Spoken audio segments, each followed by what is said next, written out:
be your tourist guide. Behind the wheel, my colleague's name is Pesihle. Pesihle.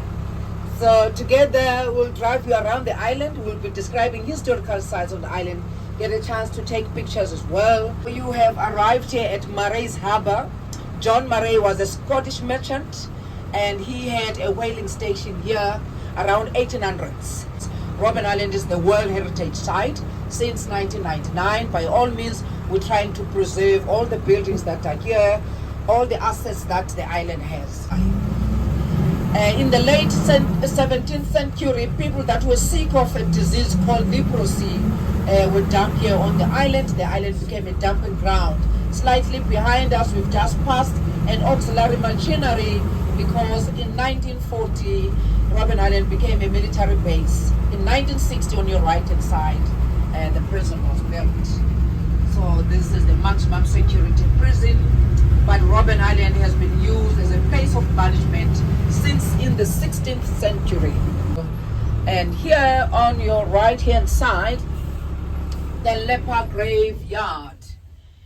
Around 1795, people that suffer from a disease that was regarded as contagious, those people were brought here on the island. The whole idea was to contain them in one area. So majority of those people, they had these boils in their whole body, in the joints, around the neck. So they were sick, and there were no proper care in the mainland, including the fact that there was no cure for this disease. So that caused a bit of a panic as people, they were feared that they might contract this disease. So all of those that suffer from leprosy were brought here on this island. So the island became the dumping ground for the unwanted escape. And indeed, when they caught him on the other side, they sent him to South Wales so that he doesn't steer trouble here again. Many other people tempted to escape here, like many closer warriors, chiefs and prophets that were banished here on Robben Island, like Chief Makanda Kanxele, who was drowned across here trying to escape. So quite a number of people that tried to escape on this island, some they've never made it to the mainland. During the prison time, around 1960s, it was very impossible for the people to escape here because the maximum security was like kind of no chance for anyone to live out of here. Now, the most recent history of South Africa from 1948, when apartheid laws were institutionalized, there was this notorious travel document that was called Dom Pass. Now I am taking you to another special site, the Lime Quarry, where hard labor took place. Many of the prisoners were forced into hard labor, like Nelson Mandela, who was here from 1964 until 1982, when he was transferred to Pollsmoor prison in the mainland due to the fact that he suffered from tuberculosis.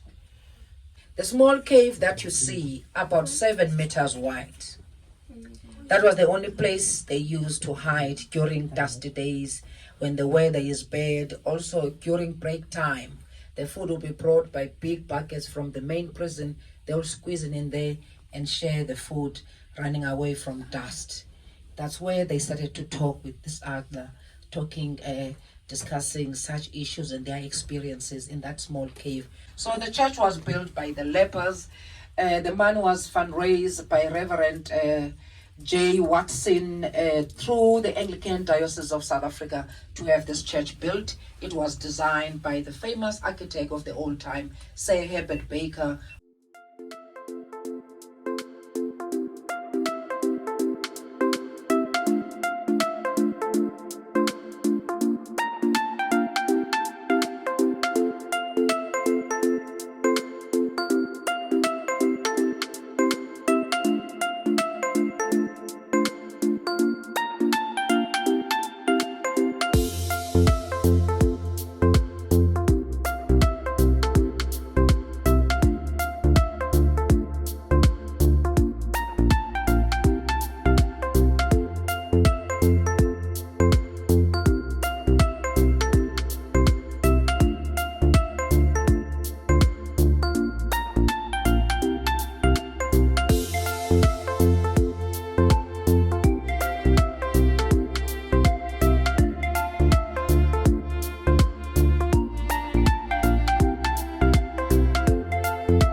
special treatment, and it was not.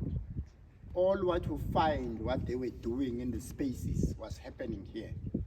This picture depicts what was happening here. This courtyard is where they are put here. Each and every one of them is given a quota of stones for the day they must crush, or a quota of shells for the day they must crush. Before your day ends, you must have finished your daily quota of stones, or else, without goba, you are going to be punished. It's either you're going to be taken, your supper will be taken, or punish 3 meals. They call it in Afrikaans 3 maaltye.